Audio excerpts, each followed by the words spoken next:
Sənin qızın özü xahiş elədi. Dedi, atamın o qadınla sözü yaxşı tutur. Dedi ki, Zeynəbdən atama yaxşı həmdəm olar. Hə, Həmid kişi, Humayun məndən soruşsa nə deyim? Şirin çay eləyirik.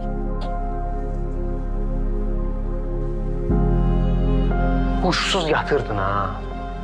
Onda anam balışı sənin ağzına basıb öldürmək istəyirdi. Mən qoymadım.